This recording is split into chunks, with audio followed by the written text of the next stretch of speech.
A Câmara mantém um site infanto-juvenil que busca envolver os jovens nas atividades do Legislativo. O portal Plenarinho está oferecendo aos professores do ensino fundamental planos de aula para abordar temas ligados ao universo da política. No portal da Câmara, voltado para crianças e adolescentes, o Plenarinho tem uma novidade que pretende ajudar os professores. Planos de aula prontos para abordar temas como história da Câmara, orçamento e corrupção. Produtos do Plenarinho, entre eles animações, revistinhas e reportagens, ajudam a traduzir conceitos complexos para meninos e meninas. Os projetos foram criados com base nos parâmetros curriculares nacionais. A editora do Plenarinho, Adriana Magalhães, fala da iniciativa. A gente pegou um tema, por exemplo, corrupção. Colocamos todo o material que a gente tem no site sobre corrupção dentro de uma aula, por exemplo. A gente falou para o professor, na primeira aula você pode pegar tal vídeo sobre corrupção que a gente tem, trabalhar assim com as crianças. Na segunda aula você pega a revistinha do Plenarinho contra a corrupção, que nós temos também, e trabalha dessa forma. Quer dizer, não é uma imposição, o professor pode mudar do jeito que ele quiser. É só uma sugestão para que o professor saiba como ele pode aproveitar o site do Plenarinho nas suas aulas. O Brasil poderá ter em breve uma lei de imigração para substituir o Estatuto do Estrangeiro, adotado durante o regime militar. O projeto foi aprovado pela Comissão de Relações Exteriores do Senado. Censura, perseguição política, ausência de direitos constitucionais. Marcas do período em que os militares ocuparam o poder no Brasil. Foi nessa época em que nasceu o Estatuto do Estrangeiro. O atual Estatuto dos Estrangeiros é uma lei de 1980, um período muito fechado da nossa história. Uma lei baseada em doutrinas como a doutrina de segurança nacional. Ou seja, o estrangeiro é visto mais como um intruso que tem deveres e tem imposições do que efetivamente um partícipe da construção histórica, da construção social do país, como é de fato a verdadeira história do Brasil, né, que é construída, forjada em migração. O Senado tem agora em mãos uma proposta com foco na acolhida humanitária. O projeto, que em linhas gerais trata da entrada e permanência de estrangeiros no Brasil, também regulamenta a situação dos residentes fronteiriços, que são aqueles que trabalham no Brasil, mas moram em países vizinhos. Cria mecanismos de proteção ao apátrida, pessoa que não tem nacionalidade alguma. Regula o asilo político e estabelece novas regras para os tipos de vistos concedidos. Hoje a política de vistos é uma política extremamente complexa e burocrática.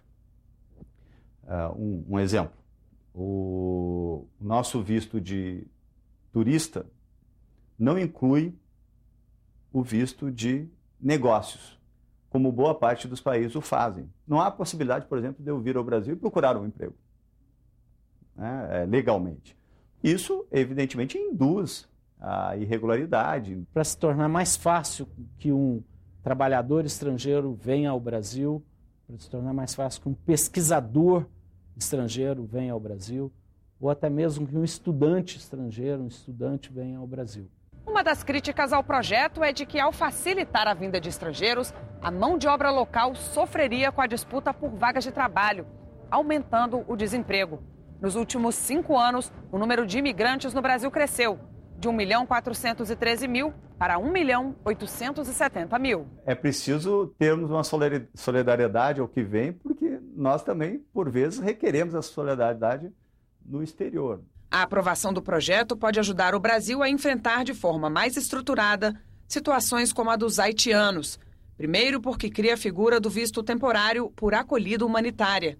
Depois, porque ao tipificar o crime de tráfico internacional de pessoas para fins de imigração, combate a ação dos chamados coiotes. As pessoas não procuram o nosso país simplesmente por um desejo ou por um capricho. Procuram porque querem e desejam ter acesso e direito à prosperidade, a emprego, a trabalho, a vida, a felicidade, enfim. A lei, portanto, ela trata de todas essas questões e ela foca, sobretudo, na preocupação do acolhimento. A Câmara criou em março deste ano uma comissão parlamentar de inquérito para investigar a violência contra jovens negros e pobres. No início de julho, a CPI apresentou seu relatório preliminar. A morte de jovens negros e pobres geralmente não ganha as páginas dos jornais. Mas os últimos levantamentos mostram que uma tragédia silenciosa pode estar acontecendo. A CPI, que investiga a morte desses jovens, busca explicações para números impressionantes. Em 2012, mais de 56 mil pessoas foram assassinadas no Brasil. 30 mil eram jovens, a maioria negros do sexo masculino e que moravam em bairros pobres. No relatório preliminar apresentado nesta quinta-feira pela CPI, a conclusão também é assustadora. Para os deputados, existe um genocídio acontecendo no Brasil. Realmente, hoje existe um genocídio, um extermínio de jovens, não é só por parte do poder público, mas também existe o assassinato de jovem com jovem, gangues com gangues, rixas de jovens. O presidente da comissão, deputado Reginaldo Lopes, acredita que a causa de tantas mortes de jovens negros e pobres tenha uma explicação: o racismo. Se matarem um rico, filho de um professor universitário, filho de um médico, filho de um político, de um deputado, de um governador, de um senador. Olha bem, não quero que mate ninguém. Não é essa a discussão. O problema é que não tem visibilidade. Então nós temos que tirar da invisibilidade o que está acontecendo no Brasil. Para enfrentar essa realidade, o relatório preliminar da deputada Rosângela Gomes propõe a criação de um plano nacional de enfrentamento, com metas. Uma dessas metas é reduzir a média de 30 para 10 mortes a cada 100 mil habitantes. O relatório também prevê a federalização de crimes de extermínio e o controle do uso da força pelas polícias. Mas dentro da CPI já há quem discorde dessas propostas. O deputado delegado Edson Moreira questiona a metodologia utilizada pela comissão e critica a afirmação de que há um genocídio ocorrendo no país. Genocídio é uma palavra muito forte. Genocídio é muito forte. Homicídio, sim. Múltiplos, a maioria das diligências. Foi ouvido apenas um lado. E alguns segmentos sociais, algumas ONGs sociais pontuais. É uma tentativa de desqualificar o trabalho que a CPI faz.